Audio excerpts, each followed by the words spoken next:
अगले कॉलर हमारे साथ जुड़े हैं दिल्ली से वीरेंद्र। वीरेंद्र जी, बहुत बहुत स्वागत है आपका। नमस्कार सिस्टर। नमस्कार। गुरुजी नमस्कार। वीरेंद्र जी का स्वागत बहुत बहुत। गुरुजी पहले तो ये बताइए, गुरुजी आप कहाँ चले जाते हो? हमारा तो बिल्कुल यही दिल नहीं लगता। सही पूछे ना, इतने दिन दिखते ही नहीं है बिल्कुल भी, है गुरुजी? तबीयत तो ठीक है गुरुजी इतनी? हाँ, बहुत अच्छी तबीयत है। हाँ गुरुजी, बहुत ही इतना वो लगता है गुरुजी, क्या बताए, आप मत जाया करो। एकदम ऐसा लगता है जैसे मझधार में छोड़ जाओ, बिल्कुल दिल ही नहीं लगता बिल्कुल भी। अच्छा गुरुजी, कुछ सवाल है थोड़े। गुरुजी, मैंने पहले एक बार आपको बोला था ना, ये मम्मी जी के लिए बताया था, वो गर्भाशय में जो बताया था। तो अब वो गर्मियों में ज्यादा प्रॉब्लम करता है गुरुजी। सर्दियों में तो उन्होंने लेती नहीं है दवाई, आपको बता ही रखा मैंने पहले ही, बहुत कम लेती है। तो अब गर्मियों में बड़ी प्रॉब्लम होती है गुरुजी, उनसे ब्लड भी आने लगता है। मैंने आपको पहले बताया था थोड़ा सा। सर्दियों में ठीक रहता है, लेकिन घर में बहुत परेशान हो जाती है गुरुजी। इसके लिए आपने बताया था नमक जैतून बताया था गुरुजी, ठीक है ना? इसके लिए फिर यही दे, कुछ और भी है गुरुजी? अब क्यों आप देंगे? उनको बहुत प्रॉब्लम होती है गुरुजी। तो फिर ये मखाना और ये खसखस एक ही चीज होता है, जो सफेद मखाना और खसखस गुरुजी? अच्छा ठीक जी। और अभयरिष्ट क्या होता है गुरुजी, और किस बीमारी में काम आता है? कौन सा? अभयरिष्ट। अभयरिष्ट। हाँ जी। और ये क्या जैतून का हम जो सिरका होते हैं, ये क्या अचार के रूप में भी डाल सकते हैं? अचार जैसे डालना होता है घर में, तो उसमें डाल सकते हैं गुरुजी सिरका जो? ठीक है ठीक है, धन्यवाद गुरुजी। हाँ, जैतून का सिरका अचार में मिला लेते हैं, और जैतून का सिरका खुद अचार या चटनी के तौर पर इस्तेमाल होता है, और वो स्वादिष्ट तो होता है, आपको पता है, तो आप इसमें मिला सकते हैं। और क्या सवाल है? उनकी मम्मी को प्रॉब्लम है गर्भाशय की, उसी को लेकर। अच्छा देखिए, अगर ब्लीडिंग होती है और किसी सूरत नहीं रुकती, तो इन्फेक्शन से है तो नमक जैतून दे सकते हैं। और अगर कोई ऐसी प्रॉब्लम है कि वो रुकता नहीं है तो किसी भी वजह से, तो फिर आप गौन चिलगोजा एक चुटकी दे सकते हैं, उससे वो ब्लड रुक सकता है। जी। बीच हमारे साथ हमारे जो अगले कॉलर जुड़े हैं वो है हरियाणा से बलवान सिंह। बलवान जी, बहुत बहुत स्वागत है आपका। हाँ जी मैडम जी, नमस्कार। जी नमस्कार। किंग साहब से बात करवाएं। जी, आप बात कर रहे हैं? जी, बात हो रही है, मैं हाजिर हूँ, बताइए क्या सवाल है। सर, मेरी मिसेज है, उनकी एज है 55 साल, और उनके जो है ना कमर में और पैरों में दर्द रहता है कई सालों से। ठीक है। और मैंने गोंसिया मंगाया है आपके यहाँ से। जी जी जी जी। तो गोंसिया मेरे पास पहुँच गया, तो उसका लेने का क्या तरीका है, कितनी मात्रा में ले और परहेज क्या करें? ठीक है, बड़ा अच्छा सवाल है। तो देखिए, गोंसिया आधा ग्राम यानी 2 चुटकी, ऐसी चुटकी 2 या एक काबली चने के बराबर, एक बड़ा वाला चना होता है ना, उसके बराबर ले, आधा ग्राम समझ लीजिए।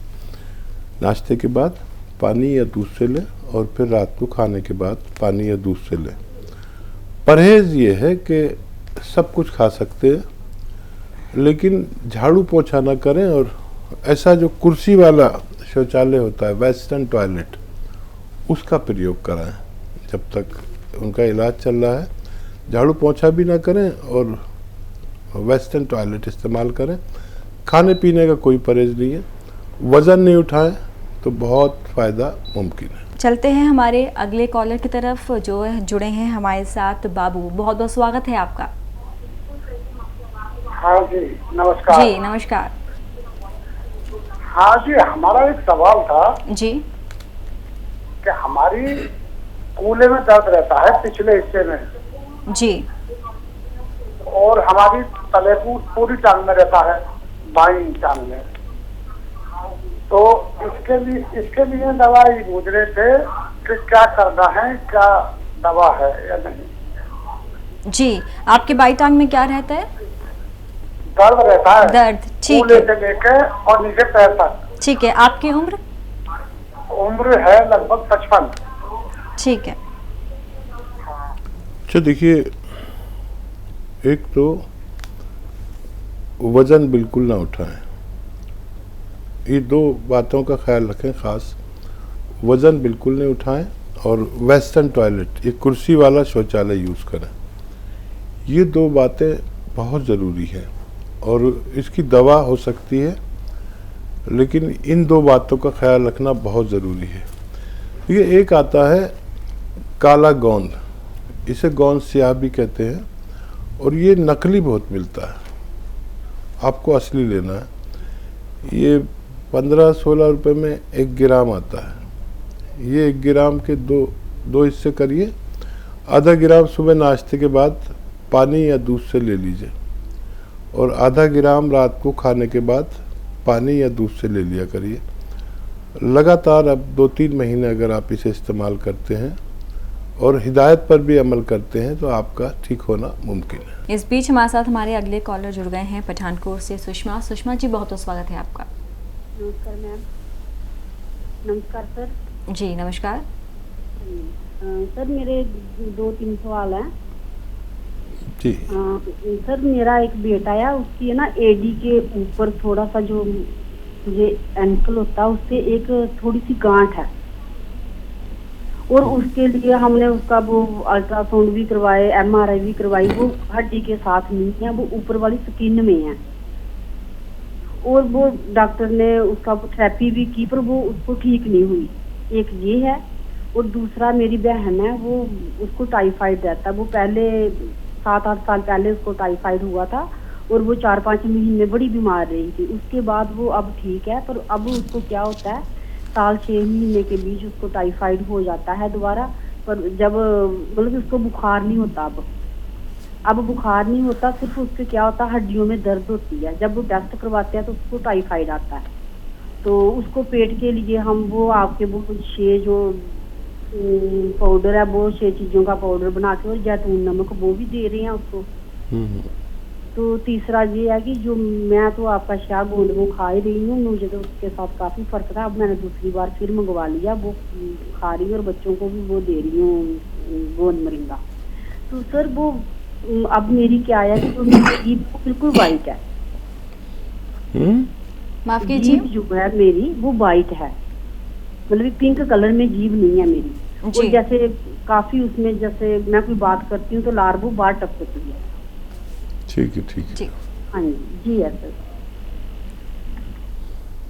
तो गोंद स्याह से तो आपको भगवान ने फ़ायदा दिया और दूसरे लोगों को भी फ़ायदा आपको धीरे धीरे होता जाएगा। अच्छा, जीभ अगर आपकी वाइट है तो ये जो खाने का सोडा है ना, मीठा सोडा जिसे कहते हैं, 1 चुटकी, और अपने हाथ पे ऐसे रखें और ऐसे दांतों पर ऐसे मालिश कर लें, मसूड़ों पर, और फिर उसके जो लार आती है उसे थूक दें चाहे तो, लेकिन कुल्ली नहीं करें। रोज़ाना 1 बार ऐसा किया करें तो आपकी जीभ में भी फ़ायदा होना मुमकिन है। जी, साथ ही इनके जो बेटे हैं उनके एडी के पास गांठ बन गई है। और देखिए, अगर कोई तकलीफ नहीं है तो उसे छेड़छाड़ ना करें, और कोई तकलीफ है तो फिर उस बच्चे को भी गोंद स्याह दे सकते हैं और उस गांठ को खुश्क भी किया जा सकता है।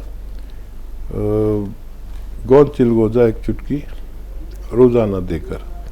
लेकिन ये देखें कि उनको तकलीफ़ है कि नहीं है। अगर तकलीफ़ नहीं है तो कुछ भी ना कराएं, वो कभी कभी अपना आप ही अच्छी हो जाती है। जी, साथ ही इनकी बहन है जिन्हें टाइफाइड हुआ था, वो ठीक हो गया है, लेकिन रह रहकर जो उसके साइड इफ़ेक्ट्स है, या बार बार भी टाइफाइड हो रहा है उन्हें। तो वो जो 6 चीज़ों का आप उनको सफ़ूफ या पाउडर बना के देती हैं, जो उसमें अलसी भी मिला लें 100 ग्राम, और फिर वो आप उन्हें देंगे तो उनको और जल्दी फ़ायदा होना मुमकिन है। जी, इस बीच हमारे साथ हमारी अगली कॉलर जुड़ गई है रामपुर से मलीना। मलीना जी, बहुत बहुत स्वागत है। डॉक्टर साहब से बात करना चाहती हूँ मैं थोड़ा। जी, आपकी बात हो रही है आपसे, मैं हाजिर हूँ। डॉक्टर साहब, आपके जो काला गोंद में लिया तो मुझे तो फायदा मिला, और आपकी अलसी और मतलब खाने की सोडा, जैतून की नमक, ये भी चल रहा है। गोंद मरिंगा बालों के लिए भी चल रहा है, मुंह के स्किन के लिए। तो डॉक्टर साहब मुझे एक शिकायत है, मुझे हाथ पैरों में आग है बहुत, और दूसरा है ये दाढ़ों में ठंडा पानी लगती है और तकलीफ भी होती है, और ऐसा लगता है दाढ़ों की जो जड़ है वो खाली हो गया। तो इसके लिए डॉक्टर साहब और कोई उपाय हो तो थोड़ा बता दीजिएगा। और बाल जो आपने कहा रूखी बालों के लिए और खुश्की के लिए घी लगाना चाहिए, तो ये बड़े बड़े कहते हैं जो घी लगाने में बाल सफेद हो जाती है, तो डॉक्टर साहब ये बात ठीक है क्या? ये तो मुझे पता नहीं है, मगर मैं बालों के लिए, रूखी बालों के लिए वो घी और खुश्की के लिए घी लगा सकती हूँ? और मुझे कौन सी शैम्पू लगाना ठीक है? और डॉक्टर साहब एक बात और है, मेरे भाभी है, एक ही भाभी है, ब्रेन स्ट्रोक है, तो इतने हाई है उनकी, मगर वो दवाई कर रहे हैं, कोई आराम नहीं मिल पा रहा है डॉक्टर साहब। तो बहुत सी दवाई ले रहे हैं, मगर कुछ दवाई लेती है तो आराम होती है, जब छोड़ देती है तो आराम नहीं होती है। जी मलिना जी, यहाँ आपकी आवाज़ साफ नहीं आई, आप परेशान मत होइए, आपकी परेशानी का हल आपको यहाँ मिलेगा। आपकी भाभी को क्या परेशानी है? उनकी ब्रेन स्ट्रोक है, ब्रेन अच्छा स्ट्रोक। जी ठीक है। हाँ, तो वो दवाई ले रहे हैं तो कोई आराम नहीं हो पा रही है, और दवाई बहुत महंगी है, हालत सही नहीं है उनकी, मतलब परिवार की जो कमाई धंधा कोई इतनी नहीं है। तो हम चाहते हैं डॉक्टर साहब इस ब्रेन स्ट्रोक के लिए, मतलब उनकी सिर में मतलब कोई भी कहता है मोटरसाइकिल आवाज हो रहा है, कोई भी कहता है ट्रक की, कोई भी कहता है बास की, मतलब सिर के अंदर इतनी आवाज होती है जो पागल हो जाता है, ऐसी लेट ही रहती है तो ठीक है, अगर जब उठ के तो बहुत परेशान होती है। तो डॉक्टर साहब इस ब्रेन स्ट्रोक के लिए आपकी कोई दवाई हो तो मुझे बता देंगे तो डॉक्टर साहब बहुत मेहरबानी होगी। जी सारे सवाल लिखे ना इनके। सबसे पहले इसी का इलाज सुन लीजिए कि ऐसे बैठना है उनको मेरी तरह, और ये कान ये मोढ़े से उनके शोल्डर से मिलाएं, और ऐसे मिलाते रहें 3 मिनट तक। अच्छा, एक साथ नहीं मिला सकते तो पूरे दिन में 3 मिनट ही एक्सरसाइज करनी है ये वाली, ऐसे, और 3 मिनट ही एक्सरसाइज, ये पूरी तरह मोड़े। देखिए मैं ये ठोडी यहाँ से मोड़ के यहाँ तक ले आता हूँ ऐसे, ये भी 3 मिनट करें। ये बहुत ज़रूरी एक्सरसाइज है, ज़रूर करें। और नमक जैतून 1 चुटकी, खाने का सोडा 1 चुटकी पानी में मिलाकर रोज़ाना 2 बार पिलाएं। आपकी ये अजीज़ा, आपके रिश्तेदार को फ़ायदा होना मुमकिन है। जी, साथ ही जो मलिना खुद हैं उनके हाथ पैरों में दाग है, उसके लिए वो यहाँ पर कोई उपाय जानना चाहती हैं। दाग है? जी। अच्छा देखिए, अगर सफ़ेद दाग है तो उसका इलाज बहुत लंबा है, साल भी लग सकता है। तो सफ़ेद दागों के लिए एक तो ले आंवला का, आंवला सूखा मिलता है, 100 ग्राम ले लें, 100 ग्राम आंवला, 100 ग्राम धनिया, 100 ग्राम अलसी और 100 ग्राम बाबची। बाबची एक दवा का नाम है जो खुशबूदार होती है मेथी की तरह, और 100 ग्राम गोंद मोरिंगा सफ़ेद। इन सबको लेकर पाउडर बना लें, और 1 ग्राम सुबह 1 ग्राम शाम खाने से आपका ये रोग काफ़ी दिन में जाके फ़ायदा होना मुमकिन है। जी, साथ ही इन्हें दांतों में भी परेशानी रहती है, दाढ़ में इन्हें दर्द रहता है, ठंडे गर्म की इन्हें परेशानी है। हाँ, ये पेट्रोल होता है ना, या स्प्रीट या पेट्रोल, ये कॉटन में मिक्स लगाकर भिगोकर और ऐसे अपने दांतों पर अंदर ऐसे लगाकर और मुंह ऐसे लटका के बैठ जाया करें, तो जो भी गंदगी और इन्फेक्शन और कीटाणु होंगे वो मर जाने चाहिए। दिन में 1 बार करें और 4-5 दिन करें, तब आपको फ़ायदा होना मुमकिन है। साथ ही एक और सवाल था इनका, जो इनके बाल हैं वो काफ़ी रूखे हो गए हैं, रूसी की परेशानी है, किसी ने घी लगाने की सलाह दी है, पर बहुत से लोग कह रहे हैं वो लगाने से बाल सफ़ेद हो जाते हैं, तो वही वो जानना चाहती हैं क्या वाकई में ये बात सच है? अधिक घी लगाने से बाल सफ़ेद होने का तो कोई ताल्लुक ही नहीं है।